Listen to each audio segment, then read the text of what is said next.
우리가 전류에 대해서 좀 알아보겠습니다. 전류에 대해서 알아보는데요. 일단은 기준을 부하 전류를 좀 기준을 잡아보겠습니다. 자, 여기가 부하 전류라고 보고 이 부하 전류를 기준으로 잡았을 때 어떤 전류들이 있는가 이거에 대해서 좀 한번 배워보도록 하겠습니다. 자, 이건 무슨 전류라 그런다고요? 부하 전류. 이게 부하 전류.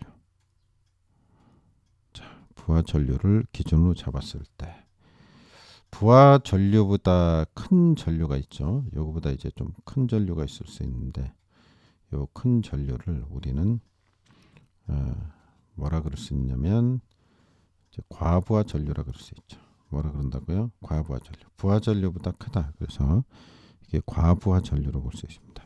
이렇게 하지 말고 이거를 이렇게 하죠. 자, 이거를 이렇게 해서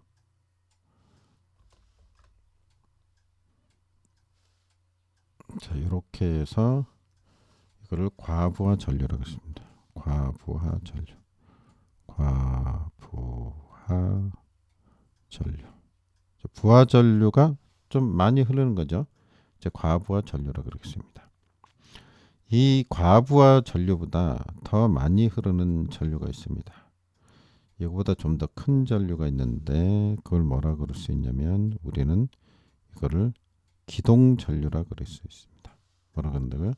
기동 전류라고 한다. 기동 전류. 다시 부하 전류를 중심으로 해서 과부하 전류, 기동 전류는 더 크다. 이 기동 전류를 우리는 또 뭐라 그러냐면요. 같은 말이 있는데 과도 전류라 그럽니다. 뭐라고요? 과도 전류. 과도 전류. 자, 일시적으로 전원이 들어가면 파가고 치솟는 전류가 되겠죠. 그럼 이제 이거보다 이제 좀 더 큰 게 있습니다. 더 큰 게 있는데 이거를 뭐라 그럴 수 있냐 우리가. 자, 이렇게 잡아보겠습니다.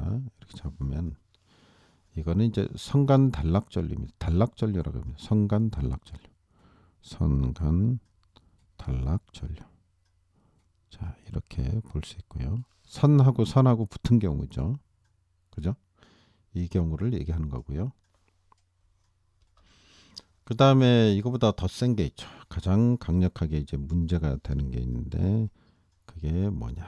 요게 바로 삼상 단락전류죠. 가장 큰 거죠. 삼상 단락전류가 되겠다. 삼상 단락전류가 되겠습니다. 그래서 삼상 단락전류가 제일 큰 거구나 이렇게 생각하시면 됩니다. 이제 아까 얘기했듯이 기준이 이 부하전류니까 이 부하전류는 이제 정상전류라고 보면 됩니다. 부하전류가 흐를 때는 뭐 별 문제 없잖아요.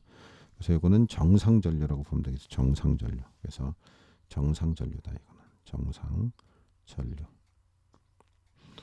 그 다음에 이제 아래쪽으로 가면은 이거보다 작은 게 있죠. 작은 게 있는데 자 이렇게 그려보면 이거보다 작은 게 있는데 충전전류나 여자전류죠. 우리 달로 기를 때 배웠던 걸 충전전류 또는 여자전류 여자전류가 되겠다.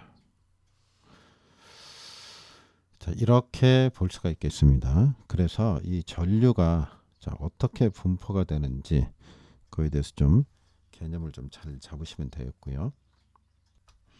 우리가 보통 과전류라고 얘기하는 거는 이 위에 부분 있죠. 이 위에 부분 맞습니까? 과부하 전류까지 자, 여기까지 이렇게 요 부분을 뭐라 그런다? 우리는 과전류라고 보면 되겠습니다. 요거를 과전류다. 과전류 이렇게 표현을 해보면 되겠습니다. 그러니까 이 용어에 대해서 잘 좀 정리를 하셔야 되겠습니다. 그래서 과전류의 개념은 정상전류보다 많이 흐르는 거고, 그죠? 그 과전류의 종류에는 과부하 전류와 기동전류, 과도전류, 성간단락전류, 삼상단락전류 뭐 이런 것들이 있다라고 개념을 잡고 계셔야 되겠습니다. 그래서 전류에 대해서 좀 한번 정리를 해봤고요. 이 성간 단락전류라는 것은 보통 쇼트 단락전류의 이제 86.6% 정도가 흐른다고 합니다. 자, 여기까지 정리해 봅니다.